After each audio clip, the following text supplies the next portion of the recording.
जी हाँ, बहुत बहुत स्वागत है आप सभी का एच एल ट्रिकी जी के चैनल पर। तो हम चर्चा करेंगे प्रोटीन्स और विटामिन से संबंधित कुछ महत्वपूर्ण और बेहद उपयोगी तथ्य जो आपके परीक्षा के लिए और स्वास्थ्य के लिए दोनों लाभदायक है। तो इस वीडियो को पूरा देखिए, शुरू से अंत तक देखिए। अगर हमारे वीडियोज़ आपको पसंद आए तो चैनल पर कमेंट्स करके ज़रूर बताइए और दोस्तों में ज़्यादा से ज़्यादा शेयर करें। खराब लगे तभी कमेंट्स करके बताइए। देखिएगा, विटामिन की खोज किसने की? विटामिन की खोज फंक ने 1911 में किया था। वहीं बात करें प्रोटीन शब्द का सर्वप्रथम प्रयोग कब और किसके द्वारा किया गया? तो प्रोटीन शब्द का सर्वप्रथम प्रयोग जेम्स बर्जेलियस ने किया था। वहीं बात करें कि वेस्ट विटामिन के नाम कौन कौन से हैं, कौन कौन से विटामिन को वेस्ट विटामिन कहा जाता है? तो वेस्ट विटामिन में आएंगे ए, वी, सी, डी, ई, के, यानी कुल मिलाकर के 1, 2, 3, 4, 5, 6 जो 6 विटामिन हैं, इनको वेस्ट विटामिन का दर्जा मिला है। वहीं बात करें नेक्स्ट पॉइंट की, तो वसा में घुलनशील विटामिन कौन कौन से हैं? तो उसको आप ट्रिक से भी याद कर सकते हैं, केडा, KEDA, केडा, इसको ट्रिक में याद कर सकते हैं। यानी विटामिन के, vitamin E, vitamin D, vitamin A, ये वसा में घुलनशील विटामिन हैं। वही बात करें जल में घुलनशील विटामिन कौन कौन से हैं? तो जल में जो घुलनशील विटामिन है बी और सी, कई बार परीक्षा में पूछा जाता है। जी हाँ, छोटे छोटे प्रश्न हैं लेकिन बहुत ही महत्वपूर्ण रोल प्ले करते हैं परीक्षा में। आप खाली इतना बता दीजिए परीक्षा में कौन से प्रश्न आपसे गलती होते हैं, जो आप बहुत अच्छे से जानते हैं ना, वही प्रश्न आपसे गलत होते हैं अभ्यास ना करने की वजह से, ओवर कॉन्फिडेंस की वजह से।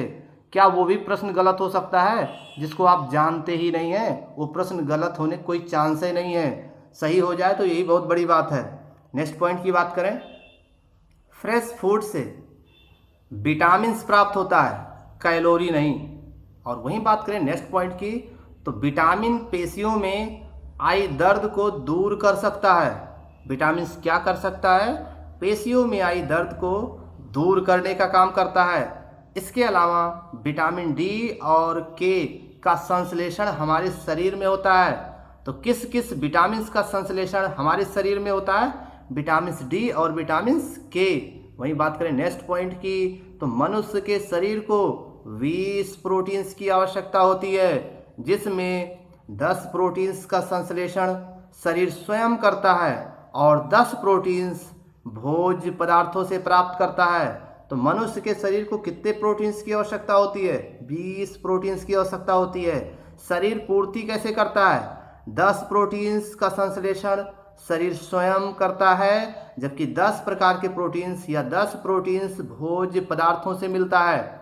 वही बात करें नेक्स्ट पॉइंट की, तो सोयाबीन में कितना प्रतिशत प्रोटीन्स की मात्रा होती है? सोयाबीन में सर्वाधिक प्रोटीन्स की मात्रा होती है, 40% होती है। इससे ज़्यादा प्रोटीन्स और किसी भी वस्तु में नहीं पाई जाती है। वहीं बात करें हम नेक्स्ट पॉइंट की, जी हाँ, बहुत ही महत्वपूर्ण, शरीर का 15% भाग प्रोटीन के द्वारा निर्मित होता है। तो शरीर का कितना प्रतिशत भाग प्रोटीन्स के द्वारा निर्मित होता है? तो शरीर का 15% भाग प्रोटीन्स के द्वारा निर्मित होता है। वहीं नेक्स्ट पॉइंट की बात करें, तो ताज़े फलों में विटामिन की अधिकता होती है। तो ताज़े फलों में विटामिन अधिक मात्रा में पाई जाती है, जबकि सूखे फलों में प्रोटीन्स की मात्रा सबसे अधिक होती है। यानी सूखे फलों में प्रोटीन्स कम होती है और सूखे फलों में विटामिन कम होती है और प्रोटीन्स की मात्रा अधिक होती है। वहीं नेक्स्ट पॉइंट की बात करें, कार्बन, हाइड्रोजन, नाइट्रोजन मिलकर किसका निर्माण करते हैं?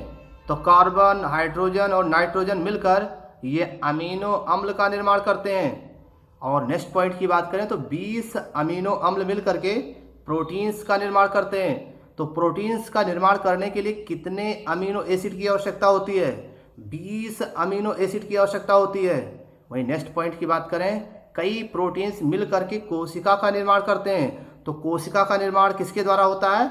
कई प्रोटीन्स मिल करके कोशिका का निर्माण करते हैं और कई कोशिका मिल करके ऊतक का निर्माण करते हैं और कई ऊतक मिल करके अंग का निर्माण करते हैं और पूरे अंग मिल करके नर्वस सिस्टम का निर्माण करते हैं। तो ये थी विटामिन और प्रोटीन से संबंधित कुछ महत्वपूर्ण और बेहद उपयोगी जानकारियाँ। इसके नेक्स्ट वीडियो में हम vitamin A, B, C, D, E को ट्रिक में याद करने की कोशिश करेंगे और उससे होने वाले रोग से संबंधित कौन कौन से रोग हैं वो भी ट्रिकी अंदाज में हम उसको जो है डिस्कस करेंगे नेक्स्ट वीडियो में।